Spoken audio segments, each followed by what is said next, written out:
3월 9일 월요일 새벽 기도회를 시작하겠습니다. 우리 사도신경으로 신앙을 고백합니다. 전능하사 천지를 만드신 하나님 아버지를 내가 믿사오며 그 외아들 우리 주 예수 그리스도를 믿사오니 이는 성령으로 잉태하사 동정녀 마리아에게 나시고 본디오 빌라도에게 고난을 받으사 십자가에 못 박혀 죽으시고 장사한 지 사흘 만에 죽은 자 가운데서 다시 살아나시며 하늘에 오르사 전능하신 하나님 우편에 앉아 계시다가 저리로서 산자와 죽은 자를 심판하러 오시리라. 성령을 믿사오며 거룩한 공회와 성도가 서로 교통하는 것과 죄를 사하여 주시는 것과 몸이 다시 사는 것과 영원히 사는 것을 믿사옵나이다. 아멘. 우리 전염병 사태 해결을 위한 순환 기도문을 함께 읽겠습니다. 역대하 7장 14절. 내 이름으로 일컫는 내 백성이 그들의 악한 길에서 떠나 스스로 낮추고 기도하여 내 얼굴을 찾으면 내가 하늘에서 듣고 그들의 죄를 사하고 그들의 땅을 고칠지라. 아멘. 주여, 전염병의 창궐로 인하여 감염자와 희생자가 나오고 경제와 사회 시스템이 무너지고 있는 대한민국을 구원하여 주옵소서. 대한민국에 주신 자유와 번영 그리고 하나님의 은혜에 대하여 그 소중함을 모르고 감사하지 않았던 것을 용서하여 주옵소서.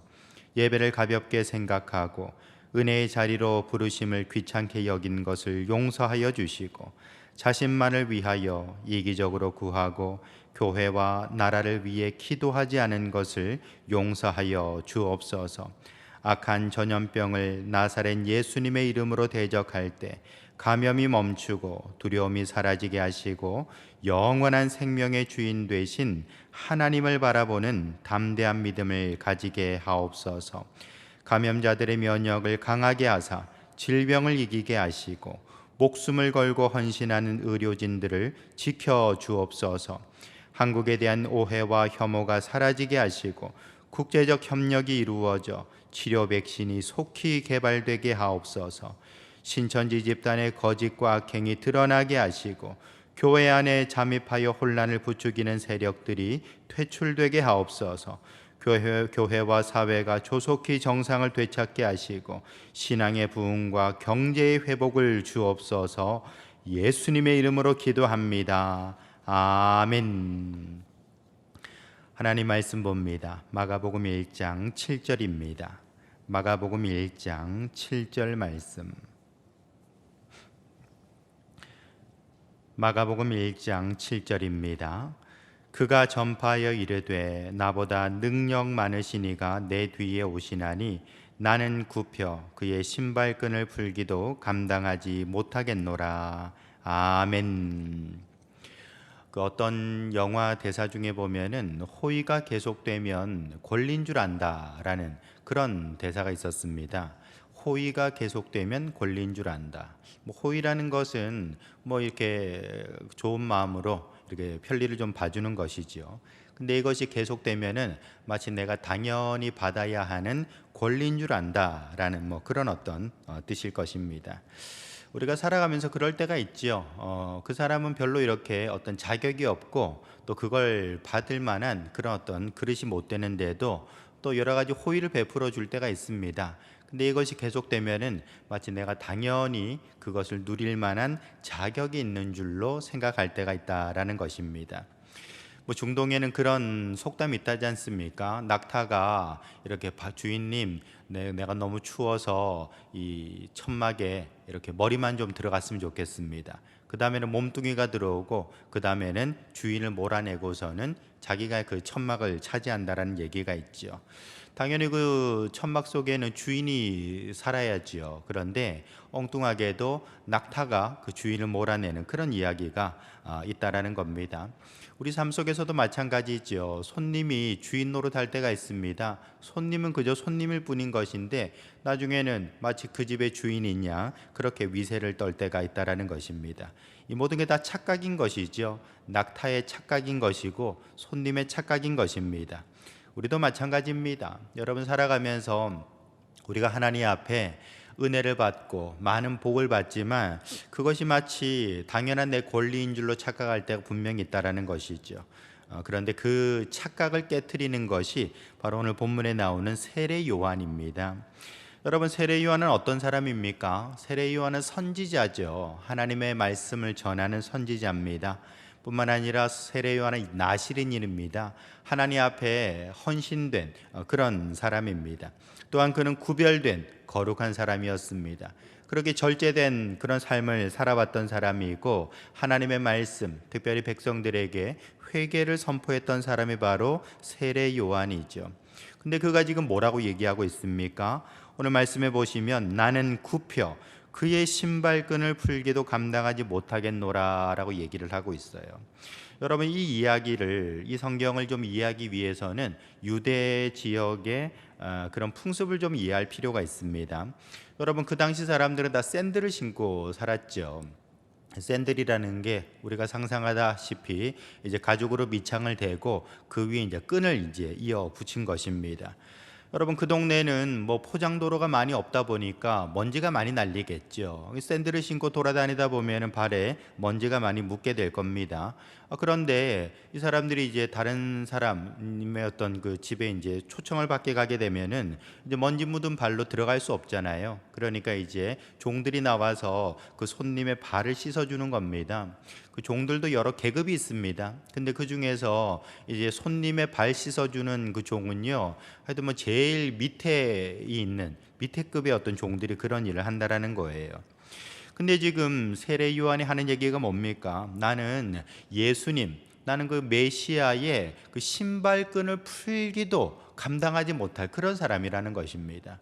여러분, 지금 발 씻으려면 신발끈을 풀고서는 샌들을 벗겨내야 되지 않겠습니까? 그리고선 이제 그 발을 씻어주게 되는데, 그런데 지금 세례 요한이 하는 얘기가 나는 예수님의 신발끈을 풀 수도 없는 그런 어떤 가치 없는 존재입니다 라고 얘기하고 있는 거예요.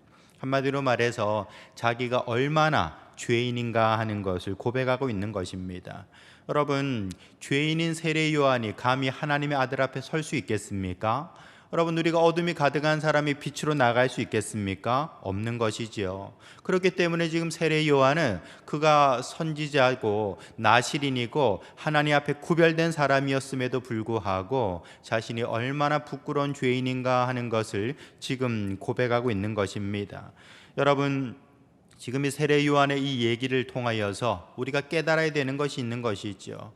여러분, 호의가 계속되면 권리인 줄 안다고 얘기했습니다. 한마디로 말해서 우리가 지금까지 살아오면서 당연히 누렸던 것들, 당연히 받았던 것들이 마치 나의 권리인 줄 알아왔다라는 것입니다. 그런데 그것이 아니라 사실은 하나님의 은혜였다라는 것입니다. 하나님의 사랑이었고 하나님께서 우리에게 호의를 베풀어 주신 것인데 우리는 그것을 깨닫지 못하고 감사하지도 못했다라는 것이죠.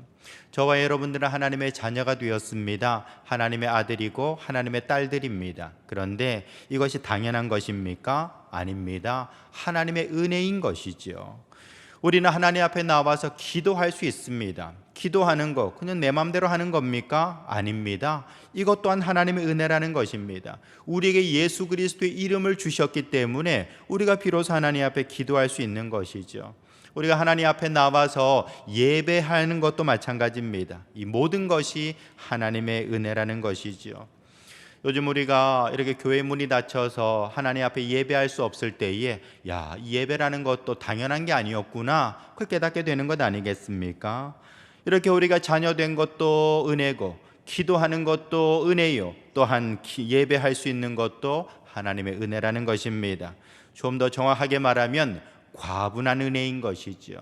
여러분, 과분한 은혜가 무슨 은혜입니까? 받을 자격이 없는 자에게 주어진 것, 그것이 바로 과분한 은혜가 되는 것입니다. 로마서 5장 8절에 보시면 우리가 아직 죄인 되었을 때에 그리스도께서 우리를 위하여 죽으심으로 하나님께서 우리에 대한 자기의 사랑을 확증하셨다라고 말씀하셨어요. 여러분, 저와 여러분들은 죄인들이었습니다. 하나님을 알지도 못했고요, 하나님을 찾지도 않았습니다. 그러나 하나님께서 당신의 독생자를 우리에게 보내어 주셔서 대신 죽게 하심으로 그 사랑을 우리에게 보여주셨다라는 것입니다. 여러분, 이것이 바로 하나님이 우리에게 베풀어 주신 과분한 은혜인 것입니다.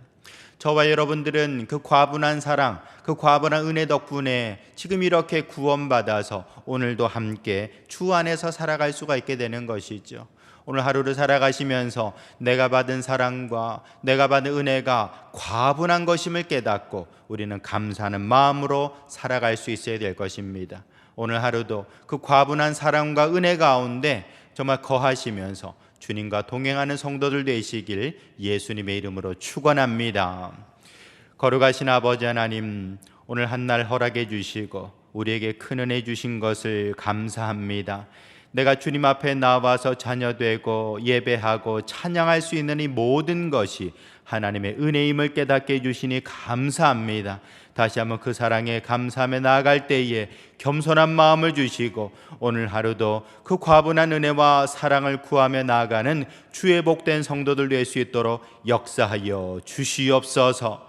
예수님의 이름으로 기도합니다. 아멘.